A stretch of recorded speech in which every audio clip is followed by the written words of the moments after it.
llegar a tiempo. El tema es atención y memoria en el proceso de aprendizaje. Hay bastante material, vamos a tratar, algunos pueden ir rápido porque son imágenes. Una de las cosas que encontré la otra vez decía aprendizaje como evidencia de la cultura acumulativa en los seres vivos, es decir, en qué nos diferenciamos de los seres humanos. Entonces, bueno, lo que tienen que saber es que muchos animales aprenden unos de otros. El gran problema es que no tienen algo acumulativo y no lo pueden transmitir como nosotros por algún mecanismo de comunicación. Ahí está la gran diferencia. Y la característica del humano es que puede hacerlo a través de instrucciones verbales, la imitación y la sociabilización.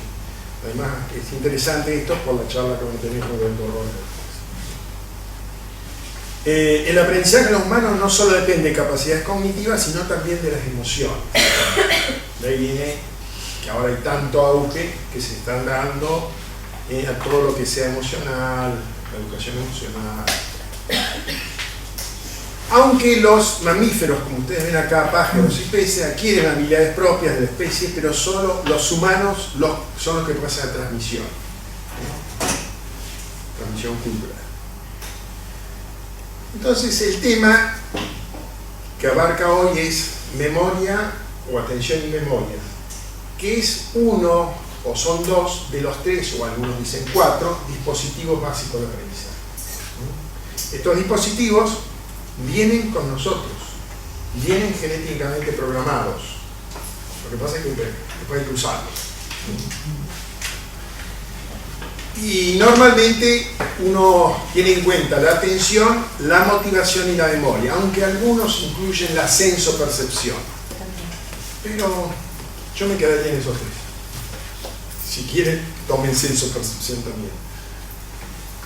Y el otro hecho es que el cerebro humano está programado para aprender. El gran problema es que el cerebro aprende cualquier cosa, lo malo y lo bueno. Y ahí está después todo lo que tenemos que hacer nosotros, la parte educativa, el ambiente familiar, la sociedad, todo el cuento. Pero de cualquier manera, tenemos que tener en cuenta de que no tenemos que decir, ¿cómo hacemos para aprender? No, tenemos que seguir. Estas dos frases son interesantes. Envejecer es obligatorio, crecer es opcional. Por eso... Y la persona que cambia puede equivocarse, pero la que no cambia nunca vive equivocada. A mí me han criticado en algún concurso, fundamentalmente, que a veces lo digo, porque trato de usar muchas frases para ver en qué coinciden, pero desde la antigüedad, los filósofos.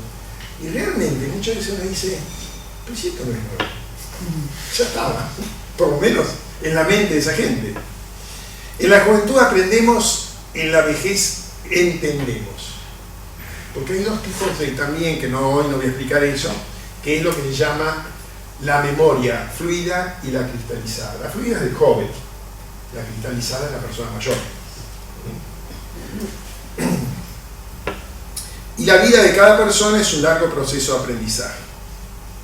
Entonces hay que aprender a pensar, es hereditario. Es hereditario. Hereditario en el sentido que tenemos las estructuras para ponerlo en práctica. Y las neuronas son el equipaje con el que el niño nace al mundo. Pero los padres, el ambiente, la escuela, lo que ustedes quieren, tienen que brindarle las experiencias para el adecuado desarrollo. Mire Aristóteles, enseñar no es una función vital, porque no tiene el fin en sí misma. La función vital es aprender. Francisco Mora, si ustedes se meten en internet, aparte es una persona que sabe muchísimo, tiene libros, español. Él sostiene que la neurociencia cognitiva nos enseña a través del estudio de la actividad de las diferentes áreas del cerebro que solo se puede aprender aquello que él dice que se ama, o toda una serie de cosas, lo que quiere decir con emoción, pero que llama la atención y que a su vez genera emoción. Es decir, lo que es diferente y sobresale de la monotonía. Por eso hay que desarrollar la curiosidad y toda una serie de cosas para aprender. Para aprender es necesario recordar, es decir, memorizar. Y para ello se necesita tener un cerebro que se ocupe de ejecutar estas dos funciones esenciales. ¿Cuáles son? Gestionar el conocimiento que ya se tiene almacenado en la memoria, cuando se lo necesita, y registrar todo lo nuevo que sucede e incorporarlo a dicha memoria. Es decir, nosotros vamos acumulando, viene información, se acumula conocimiento, porque la información no es el conocimiento, hay que procesarlo. Por eso lo que yo ahora estoy transmitiendo no son conocimientos, es información basada en mi conocimiento o lo que he encontrado.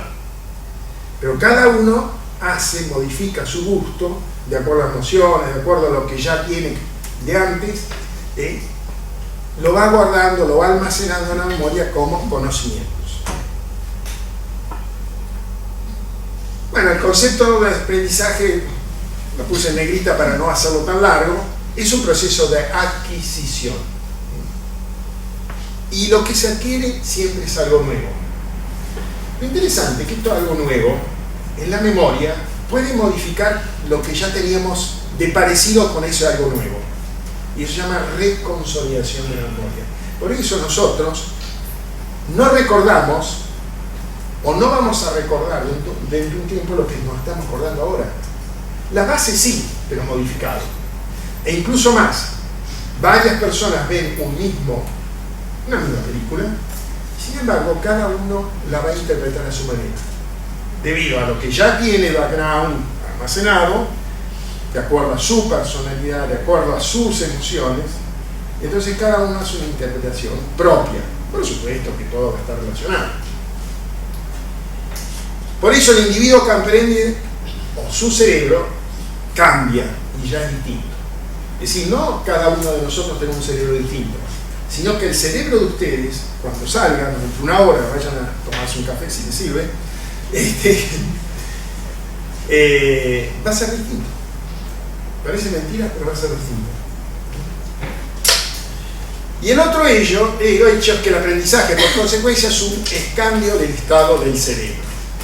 Y todo eso se manifiesta por cambios adaptativos en el comportamiento como resultado de la experiencia. Recuerde que el comportamiento es lo privativo del ser humano. Los animales no tienen comportamiento, tienen conducta. Entonces la pregunta, ¿tenemos conducta? Sí. Nacemos con pautas de conducta. Pero luego, lentamente, vamos a generar nuestro comportamiento que ya es propio. Ya no es de la especie, sino de cada uno de nosotros. Aunque hay libros que dicen, por ejemplo, comportamiento animal, conducta humana, pero si nos atenemos a lo que significa etimológicamente la palabra conducta y comportamiento son distintos. Una de las cuestiones es cómo aprendemos. La otra es qué ocurre realmente en nuestro cerebro durante el aprendizaje. ¿Dónde se alojan estas funciones? Porque durante mucho tiempo fue cambiando, decían, si hay una lesión acá, tal cosa. Es decir, era un concepto localizacionista. Pero todo esto va cambiando a medida que van avanzando los conocimientos. Entonces, cuestiones como estas se encuentran rodeadas de sitios comunes, y es por ello que debemos hablar de redes y no de lugares. El cerebro trabaja como red cada vez más, y por ahí van a leer o van a escuchar el famoso conectoma, que es ver cómo hoy en día ya se hace, se puede tomar en cuenta, cómo el cerebro está conectado a todas sus áreas. Cuando hacemos algo, todo el cerebro se estimula, y fundamentalmente la música, es la que más se estimula, todo. Es decir, que no es que el cerebro trabaja un poco, otro. ¿Se acuerdan del famoso 10%? No, siempre va al 100%. Tampoco, no sé si el 100%, pero lo que se quiere decir que trabaja todo el cerebro como un conjunto. Sería esto un poquito. Es decir, cualquier cosa que ustedes hacen, todo el cerebro trabaja. Ahora, cuanto mayor es la actividad cerebral, se generan más contactos sinápticos. Ustedes saben que hay unas, según los autores, pero vamos a poner 100.000 millones de dólares. En general, cada una de ellas en sí no tiene mucho sentido si no se conecta con otra para hacer circuitos. Y ahí puede cumplir funciones. De tal manera que el hecho de aprender estimular el cerebro, formar más circuitos. El chico nace con eso, pero a medida que va pasando el tiempo, van disminuyendo la cantidad de neuronas y también se van seleccionando los circuitos por la famosa llamada poda sináptica. Y eso depende de cada uno. No hay un patrón. No hay un patrón. Y esto es lo que se conoce como plasticidad del sistema nervioso, neuronal, sináptica, son todos los mismos. La plasticidad. Por lo cual, lo que uno aprende queda grabado en la memoria, almacenado. Y el aprendizaje no es simple y único, sino que es un proceso complejo y el sitio no tiene tanto interés como se pensaba antes. Antes, por ejemplo, cuando yo estudiaba, uno sabía la famosa la zona del área motora, el área visual, el área temporal, la audición, aquello y lo otro, y el 70% no sabía para qué era. Entonces uno decía, qué suerte, toda una lesión del lóbulo frontal, no va a tener problema. Fíjense lo que le pasó a Piña Grech. Es decir, para que se den cuenta que el cerebro trabaja como un todo, no por zonas. Si bien hay zonas que pueden, como el área de Broca, es decir, dar las órdenes para que se ejecuten los movimientos que van a dar lugar al lenguaje, pero ante el área de Broca trabaja con el cerebro, los dos cerebros. Incluso cuando uno habla, hay momentos en que se bloquea el cuerpo calloso, que es prácticamente, ni se dan cuenta, porque justamente yo hablo con el izquierdo porque soy diestro, es decir, tengo el área de Broca de este lado, igualmente. Pero ¿qué ocurre? En momentos hay información que está del otro lado, porque llamado para la información. ¿Cómo la recupera? Por el cuerpo calloso, que hay 200 millones de fibras que van de un lado para otro, en zonas homólogas. Entonces, cuando uno habla, sin que ustedes se den cuenta, yo estoy interrumpiendo todo constantemente lo que estoy diciendo, para si traigo información del otro lado. Y esto se ve en personas, y lo van a ver, que mientras están hablando paran para poder ver qué están diciendo. Es como que están buscando la información que la tienen del otro lado, pero necesitan más tiempo. No es lo mismo. Entonces, en realidad, el aprendizaje depende del funcionamiento del concepto. En definitiva, con esa palabra solución. Y esto es, por ejemplo, ay, lástima que no quedó bien acá. Pero vamos a sacarle un cachito, pues lo subo. Esto es lo que se ha hecho. En la actualidad, la conectividad global del cerebro es el nuevo enfoque que nos permite comprender mejor la inteligencia humana. Las conexiones neurales abajo, entre la corteza prefrontal, que antes no se le daba importancia y que es la característica del hombre, y en este caso lateral, y el resto del cerebro, es una de las contribuciones más destacadas y especiales para aprender el procesamiento cognitivo sobre el que se basa la inteligencia. Es decir, esto para que se den... Por supuesto que hay gente que puede tener lesiones y no con ello va a quedar, que no va a poder pensar, no va a poder elaborar cosas, razonar, pero lógicamente puede tener ciertos defectos. Entonces el aprendizaje en el área podría ser considerado como dos caras de una misma moneda, porque no puede haber memoria sin aprendizaje. Incluso la memoria también influye sobre el aprendizaje, sobre el interés que nosotros podemos poner en ciertos aspectos de lo que queremos aprender. Entonces, como habíamos dicho, había 100.000 millones de neuronas, pero ¿saben cuántas conexiones posibles? 1.000 billones de conexiones. Se habla de 10 a la 15. Hay otra cifra muy característica de 10 a la 15 es la cantidad de células del cuerpo humano, adulto. Son dos cifras que concuerdan. Lo interesante es que estas sinapsis, algunas son persistentes en el tiempo, pero muchas son dinámicas y están en constante cambio. Algunas no, algunas que son estables. Y este proceso se denomina plasticidad. Porque no es adquirir, sino cambiar muchas de las que había antes.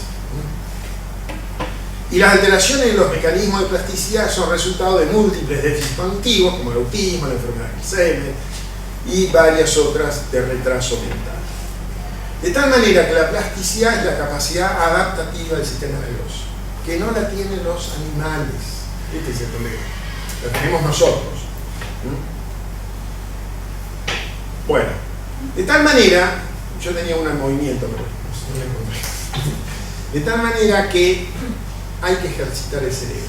Yo hace poco, no sé si algunos de La Plata, escribí en el diario un día, Cuidemos el cerebro, que justamente se refiere a la gimnasia cerebral, creo que también otra vez escribí de eso. Es decir, así como nosotros ejercitamos los músculos, hay que ejercitar el cerebro. Y ayer casualmente me encuentro con 3 colegas, jubilados todos, cuarto yo. Íbamos por los laboratorios para buscar medicamentos. Uno tiene 80 años, que es un neurocirujano. Le digo, ¿qué estás haciendo ahora? Me estoy dedicando al arte. Empezó a hacer arte, derivó ahora en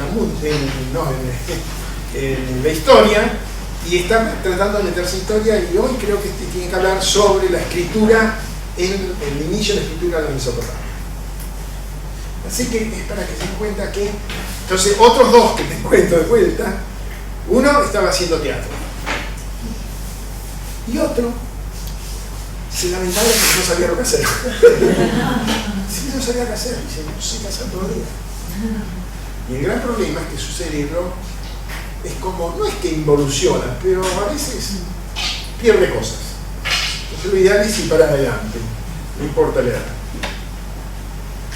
Bueno, más o menos estamos en lo mismo. Entonces, hay 4 aspectos desde el punto de vista funcional para tener en cuenta en el cerebro. Uno de ellos son los dispositivos básicos, vamos a hablar de algunos de ellos ahora, enseguida, que son fenómenos de carácter innato. Venimos con las posibilidades de desarrollarlo. Son genéticamente programados el mecanismo para que ello ocurra. Después está lo que llama la actividad nerviosa superior, que esta es de naturaleza dinámica. Todo el funcionamiento que conocíamos hasta hace unos años, no conocíamos otro.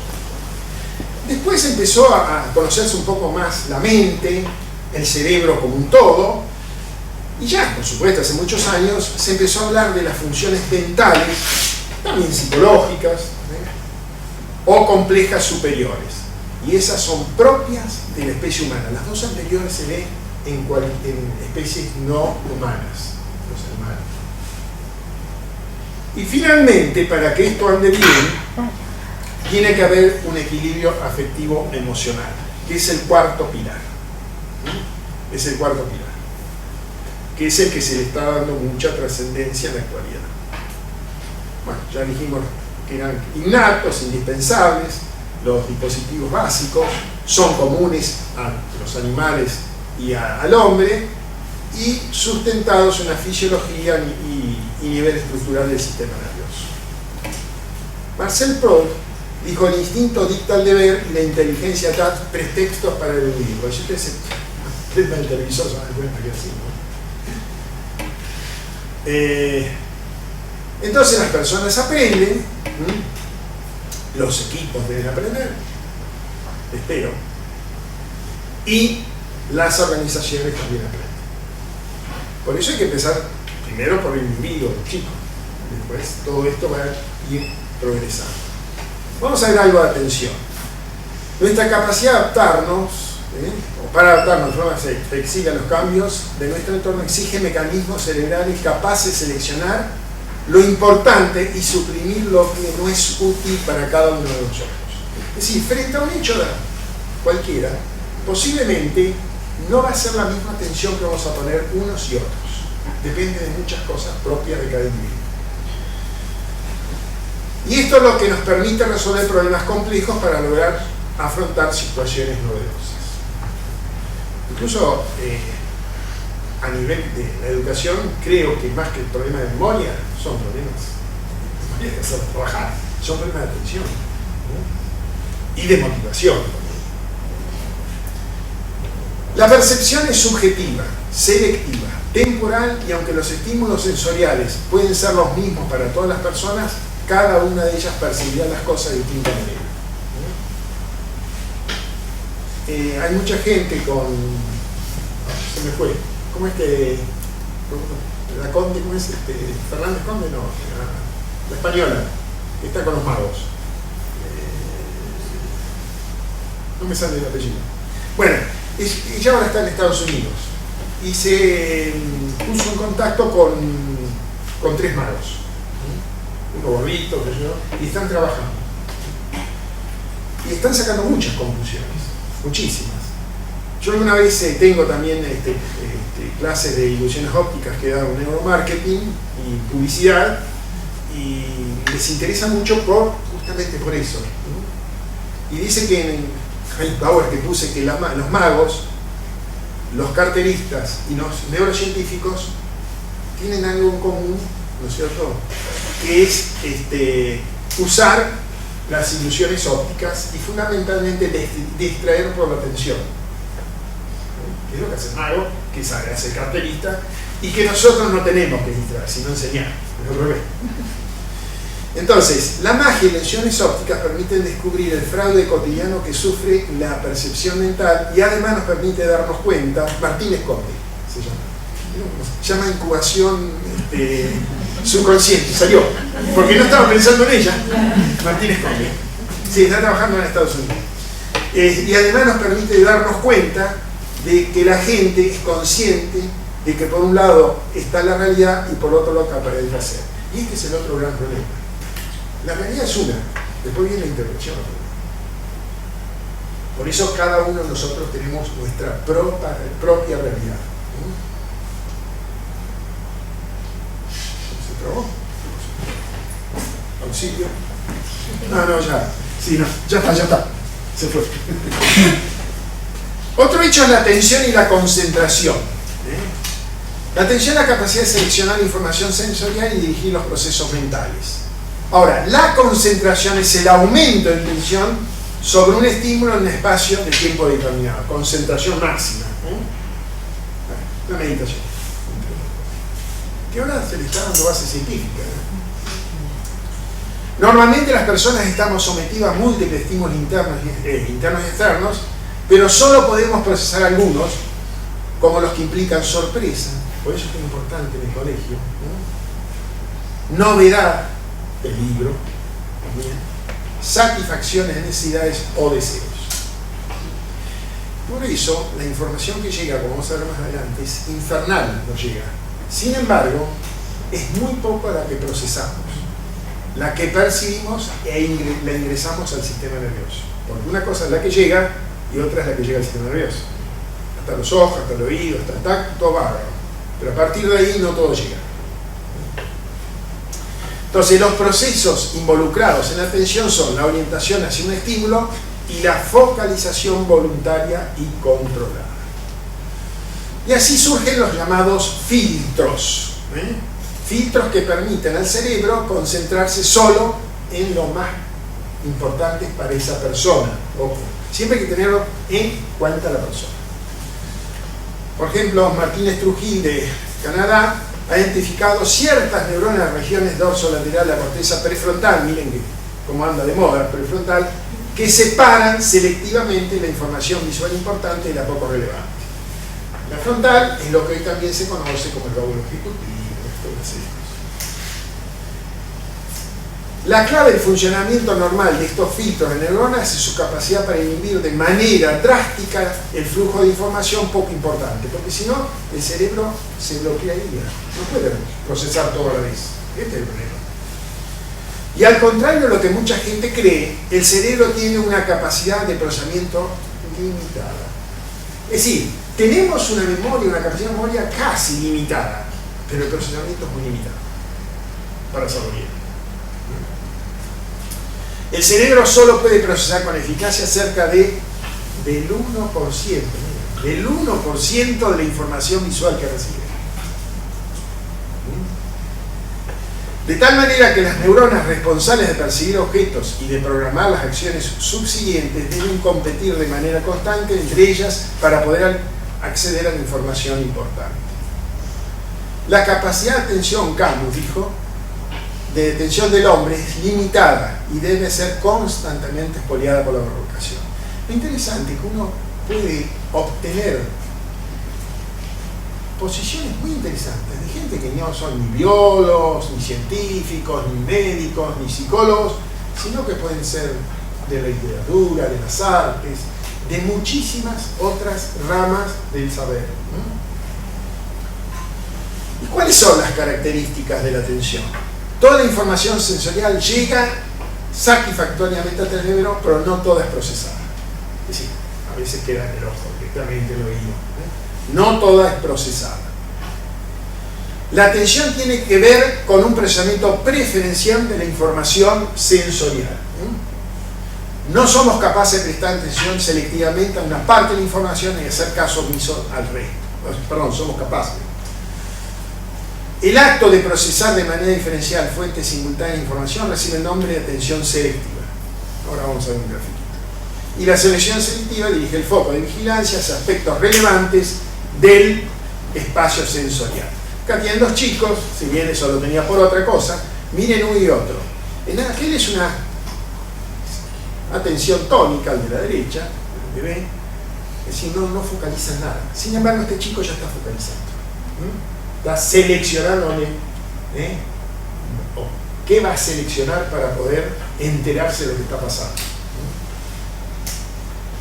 Y bueno, y el ojo. Pero ojo, no tomemos que la información solo entra por la vista. Se habla del 80%, también por el oído. El tacto. Uno de los más sensibles es el tacto. Por eso debe ser tan buena la música, ¿no? Sí, porque el tacto es la que más se mantiene, 4 segundos. En cambio todo eso, algunos milisegundos, para que desaparezca la sensación. ¿Qué tipos de atención tenemos? Hay una atención que es tónica, generalizada. ¿Vieron cuando ustedes se levantan, que se llevan todo por delante? Esa no está folclonizada en nada. En cambio la atención crónica especializada es la que están haciendo ustedes ahora, supongo, ¿no? Bueno, ¿cuáles son las características? La atención regula y filtra la información. Regula la entrada y filtra la información. Además, facilita la percepción, la memoria, el aprendizaje, es decir, todo el proceso que va a seguir. La atención selectiva recluta y activa zonas cerebrales para temporalizar respuestas apropiadas. Y el proceso de selección depende de la capacidad limitada de procesamiento, como habíamos dicho, de la información. Y el cerebro, miren, le llegan más o menos 3 millones de bits de información a la vez, instantáneamente. Es decir, cada 8 bits es un byte. Acá tenemos uno que sabe mucho. Después, si querés hacer la transformación a megas y a todo el cuento. Bueno, ahí está. Kilobyte, ¿cuánto representa kilobyte y megabyte? Es decir, esto es para que se den cuenta que el cerebro no lo podría hacer. Es imposible. En cambio, la selección tónica, la que habíamos dicho antes, homogeneizada, se relaciona con el ciclo sueño-vigilia. Bueno, acá hay distintas características: orienta, enfoca, es sostenida, es selectiva, es alternada, dividida. Acá esto quería aclarar. Durante mucho tiempo se dijo que uno puede responder simultáneamente o realizar varias cosas. Cada vez se sostiene que es menos. Que era la famosa multitarea. Ahora se acepta 2 y con reservas. Para hacer bien las cosas, uno tendría que hacer una cosa. Es decir, no es que uno tendría, el cerebro va a hacer una cosa. No, porque antes uno decía que pensar mucho. Lo que pasa es que si hace 2, la atención no la coloca en las 2 a la vez, sino es alternativa. Si hace 3, si hace 4, ¿cómo hace? Es imposible. ¿Cuáles son las cuestiones que uno puede decir al respecto? ¿Podemos dividir la atención en 2 o más focos? Es una de las preguntas. ¿Podemos pasar de una especie de foco panorámico que engloba todos los objetos? ¿O podemos utilizar un solo foco que cambia de uno u otro objeto lo más rápido posible? Bueno, esta es una pregunta y sería esta última.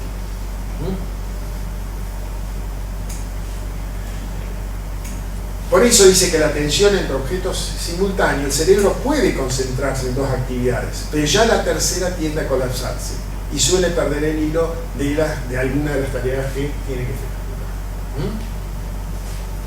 Bueno, para que sepan quién de los famosos cerebros, ¿se acuerdan? Reptiliano, antiguo, emocional y humano o corteza, la atención depende del cerebro antiguo, del reptiliano, instintivo también se lo llama. y generalmente está en relación con estas estructuras de la base del cerebro. Es decir, interviene algo el tronco y después la base del cerebro, que sería...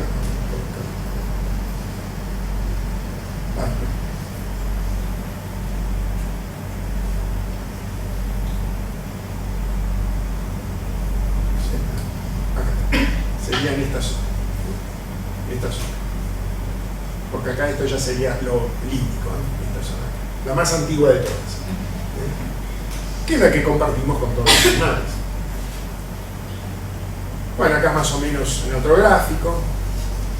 Y es lo que pasa cuando es el famoso sistema reticular ascendente, que ahora se sabe que también es descendente, entonces por antes se le llama solamente ascendente, que tiene que ver con la atención y es la que, entre comillas, nos despierta la corteza cuando estamos aprendiendo. Ahora, si nosotros tomamos acá, nosotros a través de los sentidos, cualquiera de ellos, percibimos, y es lo que se llama memoria sensorial. Miren cuánto hay. Sin embargo, de esa memoria sensorial, que es por atención selectiva, va a ingresar al cerebro muy poquito. Bueno, después seguimos, me interesa qué pasa. Y esta memoria sensorial es muy fugaz. Se mide en fracciones o segundos en el caso del táctil, que va a 4 segundos.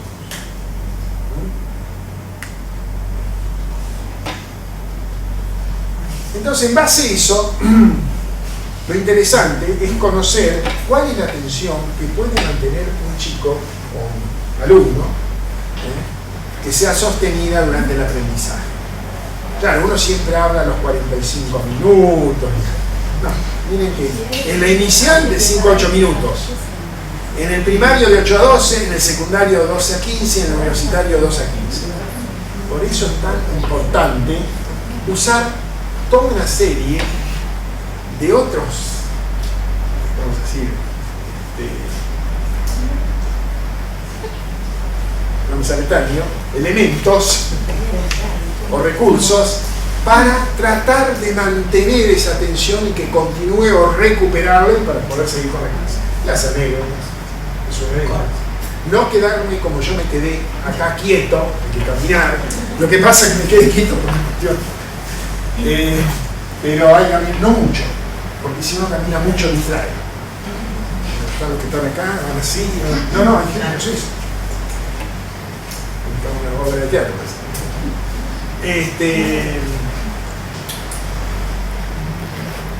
Entonces todos estos elementos, y muchos los brinda, ¿saben quién? El lenguaje no verbal.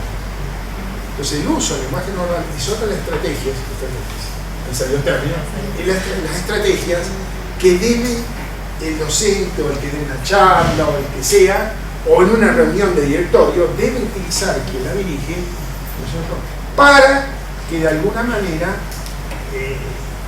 haya una atención, un intercambio. Y el intercambio, las preguntas. Entonces, no es que se va a ampliar, pero se va a poder seguir la clase. Si no, terminamos eso. Otro hecho interesante, y solamente digo esto, son las cegueras de percepción. La ceguera de percepción no hay alteración morfológica, estructural, no es que falta un ojo, la retina se destruyó, el nervio óptico se lesionó, el área visual, no, nada de eso. Es la interpretación que hacemos del cerebro de lo que ha recibido como información. Y hay una serie de cegueras de percepción, y una de las más típicas que me pasa siempre, me va a pasar a ustedes, que uno está esperando en el semáforo, viendo la luz roja, y se pasa verde, salió un coche y salimos corriendo. Yo acá, por ejemplo, 757, 3 veces. Y eso que lo conozco el tema. Porque cambió vamos a decir, la atención selectiva, se fue hacia el coche y no hacia el semáforo. Y hay muchas de estas cegueras de percepción que pueden traer problemas graves. Y es lo que usan los magos. No se engañen. Nos cambia la percepción. Entonces, si queremos ver cómo trabajan en el aprendizaje todos estos dispositivos básicos, está la atención, como ven acá.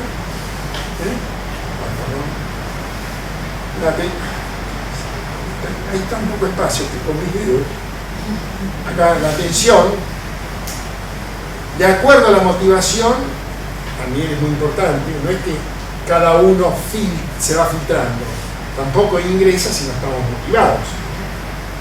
Entonces se va a poder constituir la memoria, es decir, va a poder procesar esa información y guardarla en forma de, ¿cómo se llama? De conocimientos. Ya estamos. Los dispositivos básicos de aprendizaje, habíamos hablado de la motivación como base, la atención, la memoria y todo esto con la comunicación. Y la comunicación ustedes saben que puede ser de distintos tipos, pero la más común a nivel escolar sería el lenguaje, habla, lectura y escritura. Aunque ya habíamos dicho que el no verbal también tiene su importancia. Otro hecho interesante es que las personas aprendemos por interés y no por obligación. Este es otro hecho. Picasso, miren lo que dijo: la curiosidad es la forma superior de sabiduría. Y la vejez empieza cuando termina la curiosidad. Por eso es tan importante la curiosidad, la sorpresa. Las personas nos movemos por objetivos que nos interesan y lo porque estamos dispuestos a actuar para alcanzarlo, porque nos producen sensaciones agradables. Eso es lo que hay que tratar de hacer. Aprender no es un objetivo, sino el medio para alcanzarlo. Y entonces es un condicionante fundamental, como ven, la motivación. Y hay mecanismos para todo esto. Pero el hecho y la discusión que hubo siempre, si es algo interno y externo, si es intrínseco y extrínseco. La motivación como tal, así, intrínseco. El entusiasmo sería lo que. Por lo menos cambiamos la palabra y con eso solucionamos. Yo estoy por publicar un libro y justamente ahí se tiene la diferencia entre, incluso hay un subcapítulo que dice motivación y entusiasmo. Ojo, no es un invento mío, está. De tal manera que la motivación es un mecanismo básico del aprendizaje propio, intrínseco de él. Y es innato, es propio de cada uno. Venimos con eso. Y esto es importante por lo que vamos a ver en la otra charla. Es la base de los talentos y todas esas cosas. Entonces, la motivación que viene de movere es lo que nos pone en movimiento y nos permite conseguir logros y metas, por lo cual, como lo expresa Ana Jimeno Gallón Cobos, de Barcelona, no siempre son conscientes ni explícitas. Y Aristóteles siempre canta en todo. Considero más valiente al que conquista sus deseos que al que conquista sus enemigos, ya que la victoria es más dura que la victoria sobre uno mismo. Y bueno, más o menos, el gran problema es por qué algunos seres aprenden más rápido que otros. Uno dice, porque está motivado por esto, por aquello, por otro. ¿Será que son más inteligentes? ¿Son genios? Que hoy ya no se acepta más. Genialidad es una cosa, genio es otra. ¿O será porque se sostiene, como señala en la actualidad, debido a la influencia de las emociones? Y acá entra en juego todo esto. Entonces acá yo les puse 3 definiciones. La motivación es impulso interno y propio de cada individuo. Listo. El entusiasmo es una exaltación del estado de ánimo que se produce frente a estímulos externos. Y ahí le podemos ofrecer cosas a los chicos para que se entusiasmen. Motivarlos. Pero motivar en el sentido del entusiasmo. ¿No? Y la vocación surge como resultado de los talentos y las actitudes no solo naturales de cada individuo, sino también y a la vez de las inclinaciones de esa persona determinada. Entonces, para lograr procesos satisfactorios, procesos de aprendizaje, es necesario tener en cuenta estos 3 aspectos, para no confundirlos. Y entonces empezamos con memoria. Claro, en este cerebro tenemos que tener todo lo que está allá atrás. Y hay una discusión, si esto es nada más que una acumulación con una biblioteca o es otra cosa. En realidad es otra cosa. Según Saramago, vivimos en un espacio, pero habitamos en una memoria. Bien interesante, ¿no? ¿Cómo se utiliza? Y la buena memoria no es la que recuerda todo, sino la que está programada para olvidar solo actividad. Este es otro hecho interesante. Es tan o más importante olvidar que recordar. Tan o más importante. Y ahí están los sueños. Es decir, cuando uno está soñando se elimina mucha memoria basura, que se dice. Además que se va consolidando memoria. Una peli infantil intensamente que explica claro, mucho de esto. Sí, sí. Sin nuestra capacidad de recordar experiencias pasadas, seríamos viajeros errantes en un mundo perfectamente nuevo para nosotros. Es decir, sin memoria viviríamos el presente, el eterno presente. Y que hay casos emblemáticos de nuevo para presente. Y la memoria es lo que nos permite resguardar nuestra identidad. Bueno, entonces la memoria que se codifica, almacena, recupera. Y hay distintos modelos, memoria sensorial a corto plazo, a largo plazo. Hay otras clasificaciones, pero con esta que es básica, es una solución a todos los problemas. ¿No está Mariela?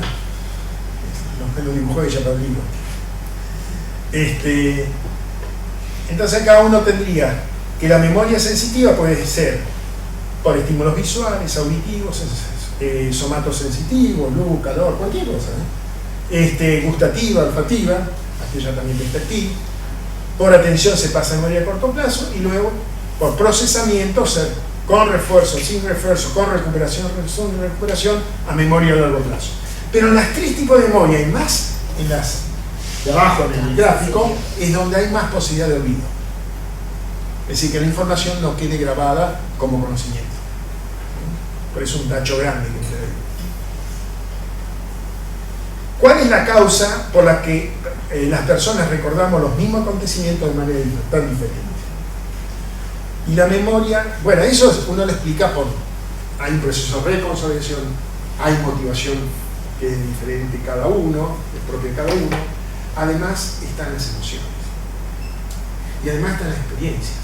Todo eso hace de que cada uno ante un mismo hecho recuerde cosas distintas y vienen las peleas familiares. El cumpleaños tal pasó tal, no. La memoria es un proceso maleable que se va construyendo de forma progresiva y que es tanto, por lo tanto susceptible a distorsiones y falsos recuerdos. No se dice falsos recuerdos, porque no concuerda con el otro. Gracias a la plasticidad, los procesos de percepción, atención, memoria y ejecución de funciones crean continuamente nuevas redes neuronales a lo largo de toda la vida. Y de esta forma, las experiencias, tanto sensoriales como emocionales, activan y fortalecen las redes durante el proceso de aprendizaje. Bueno, acá tenemos tres tipos. Esto sería el proceso de memorización. Por supuesto, puede haber interferencias. Se imagina que uno está acá y ahora hay una bomba, espero que no. Todo queda una nada. Es decir, no sigue el proceso y todo lo que dijimos en unos minutos no va. ¿Qué es lo que pasa cuando te vieron que hay gente que ha chocado y dice, me acuerdo todo lo de antes y lo que desde que se recuperó? Pero hay un momento, unos segundos del choque y no recuerdo nada. Por suerte. Es como si todos dicen, se me cayó el telón. Justamente la memoria sensitiva que no llegó a procesarse para hacer a corto plazo. ¿Te das cuenta? Es de segundos. Y posiblemente sea algo muy útil, porque se imagina si la gente recordaba cómo fue el choque. Saben hasta un choque, sí, estamos hablando de una peor de conciencia. Bueno, estos son otros esquemas que andan por ahí. Bueno, muy rápido, memoria sensitiva, después de los controles sensoriales, el olvido es lo más común acá, porque se pierde en pocos segundos. Y una pequeña parte, como ya he dicho antes, puede ser un porcentaje mínimo, se puede transferir o se transfiere a memoria a corto plazo y de ahí, bueno, irá a alojarse a la larga como conocimiento a largo plazo, experiencia, como quieran llamarlo, recuerdos, en la memoria a largo plazo, la corteza cerebral. Entonces es muy breve, como ven ahí, es como si fuese una copia fotográfica. No tenemos la película, es la copia. Y solo es retentiva. Si pasa el tiempo se pierde. Después viene la de corto plazo, depende del hipocampo, en la zona temporal, dura de segundos a pocas horas. Acá hay todo un, hay gente que dice de 1 a 4 minutos, otros dicen de 1 a 1 día, otros dicen, bueno, yo le puse de segundos a pocas horas. El olvido de la memoria a corto plazo se da por desplazamiento, es decir, llega nueva información, es como un buzón. Hay que sacar las cartas para que me pongan más cartas. Y la transferencia se hace a largo plazo, a través de un proceso bastante complejo. Está lo que llama memoria trabajo, y después viene la memoria a corto plazo, que es de muy... Ah, no, ya dijimos. Esta, la corto plazo, de muy breve duración, es limitada, inmediata y sin esfuerzo, la recuperación y la retentiva, y las funciones retentiva y operativa. Y acá uno puede mantenerla repitiendo. Es decir, es el mecanismo que yo usaba antes y ni sabía por qué. Es decir, yo nunca tomo apuntes en ningún lado. Y generalmente lo tomo cuando llego a mi casa o al otro día. No hay que pasar más tiempo. Entonces ahí me hago mis apuntes. Porque si me pongo a escribir, no veo nada. Y mucha gente ha visto y dice, che, qué divino que está eso. ¿Dónde lo sacaste? No, eran los apuntes que hice del congreso que fuimos ayer. Una charla, lo que sea. Entonces, ¿qué es lo que uso? Para recordarme fechas, clasificaciones, muy rápido repito, como un número telefónico. Yo tengo lo que hago es repetirlo 2 o 3 veces, pues lo digo al revés. Y ya no se olvida más. No sé, cada uno tiene su locura. No sé, nadie me enseñó, lo hago. Bueno, esto es, por ejemplo, pasarles esto y decirle, bueno, recuerden, qué sé yo. Hay una forma de recordar, porque uno puede recordar hasta 7 unidades, 7 partes de 3 unidades. Entonces lo que uno tiene que ir asociando algo. Es decir, si hay posibilidad se va asociando. Entonces, bueno, son las patentes de Gauss. Hay que tratar de asociar, no siempre, pero si uno puede asociar. Bueno, este hombre, no vamos a hacer la historia, que se llamó H.M. y cuando falleció nos enteramos que era Henry Gustav Meyerson por una cuestión de privacidad. Muy joven, tuvo que ser operado con epilepsia, desarrolló la enfermedad y nunca más pudo grabar memoria. Y él vivió su eterno presente hasta los 80 y pico de años. Nunca se acordaba nada. Lo único que podía aprender y se recordaba eran situaciones de tipo memoria procedural, es decir, tomar algo con la mano, que es memoria también, eso sí lo puede hacer, pero no la explícita. Por eso es una vida sin recuerdos. Vive el eterno presente. Y después en la memoria a largo plazo, estoy muy rápido para que con los horarios. Depende de la corteza, dura de días, meses, años. Eso depende si hay olvido, que generalmente lo hay. Y tiene que haber olvido. Si no es que uno se olvida todo, pero hay olvido. El olvido de la memoria a largo plazo es por la interferencia que ocurre entre una pieza de información y otra aprendida previamente o subsecuentemente. Porque lo que pasa es que lo que vamos aprendiendo, si ya lo conocemos, lo aprendemos más rápido, porque usamos los mismos circuitos, Ahora, ¿qué pasa? Ahí hay un desplazamiento del anterior, o una configuración. Y ahí viene el problema que ya no recordamos como era antes. Tal vez lo mejoramos. Y este tipo de memoria se olvida por falta de uso. Eso es lo que pasa. Un nombre que ustedes no... ¿Te acordás cómo llamaba mi prima esa que hace 30 años no la veo? Hay veces que sí, o tal persona. Y todo se basa justamente en conexiones nerviosas, y la de largo plazo, como las otras también, pero que tienen de alguna manera conexiones que están muy estabilizadas en el tiempo. Entonces, cuanto más estabilizado está en el tiempo, más posibilidades que se recuerden. Y la característica es que dura muchos años, casi limitada. La recuperación es inmediata con esfuerzo y es retentiva. Para que se den cuenta, un cerebro puede alojar más o menos la información de 3 días de internet del mundo. Después yo hice las cuentas al revés. Porque hay muchas. Entonces dije, si tengo 10.000 millones de neuronas y le digo que tiene medio milímetro cada axón, hay axones largos, cada 1 metro, pero la mayoría son cortos, ¿no? En el área microscópica. ¿Cuánto si las pongo una neurona atrás de otra? Con 1 milímetro nada más. Da 4 veces la vuelta a la Tierra un solo cerebro. No sé si es, a lo mejor menos, son 2 vueltas, pero de cualquier manera es para que se den cuenta lo que es el cerebro humano. Es infernal, ¿no? Las posibilidades que tiene. Bueno, acá está la memoria. Y casi terminando, uno puede decir que el cerebro es algo que funciona constantemente, no durante el día, durante todo el día y noche, y durante toda la vida. El cerebro funciona y no para. Incluso más, se dice que cuando uno duerme, trabaja más que cuando está despierto. Por eso hay que dormir mucho y bien, mucho, lo correspondiente. Por eso, entre otras cosas, cuando un chico no anda bien en el colegio, hay que ver cuáles son sus hábitos en la casa y fundamentalmente cómo duerme y si sueña. Eso es lo que pasa. Bueno, acá tendrían algo compaginado de las memorias, pero está en internet, lo buscan, está en todos lados, ¿no? Y esto es, claro, los más chicos no sé si lo reconocen, pero este era Caballasca. Y lo que a mí me gustó, que él decía, me hierve la cabeza.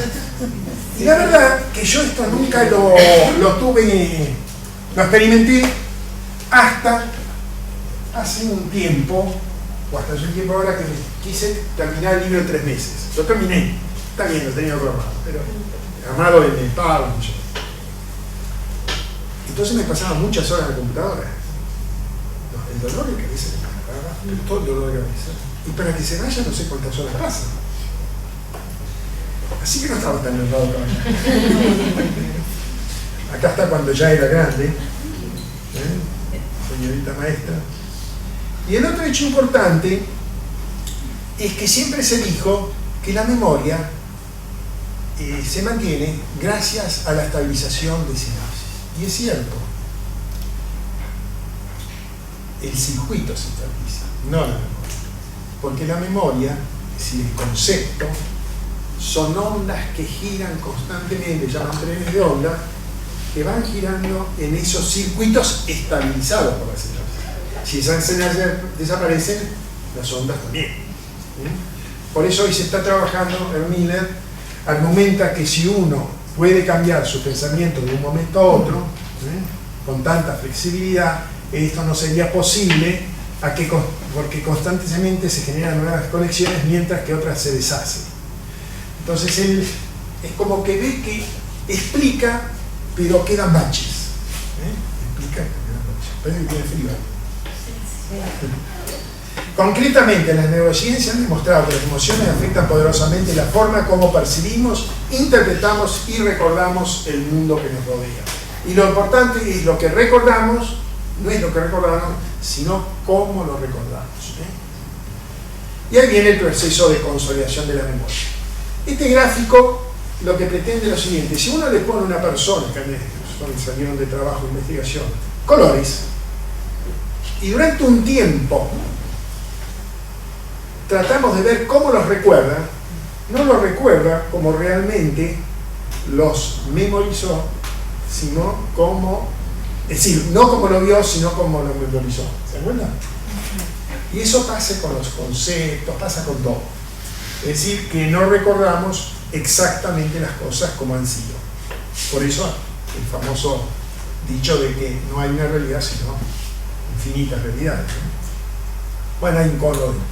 Y el otro hecho es para que tengan en cuenta, mientras en esta curva la memoria sensitiva desaparece muy rápido, la memoria a corto plazo dura más y la memoria, a corto plazo, la memoria a largo plazo va creciendo con el tiempo. Por eso la memoria, el pasado es la memoria, el presente es la percepción y el futuro los pensamientos. Y acá tendríamos más o menos que la percepción de la información, el aprendizaje, la memoria, y gracias a eso, con las emociones podemos tomar decisiones. Las decisiones no solamente son racionales, sino, o más, son emocionales. Bueno, para ver esto, y acá termina el cuento.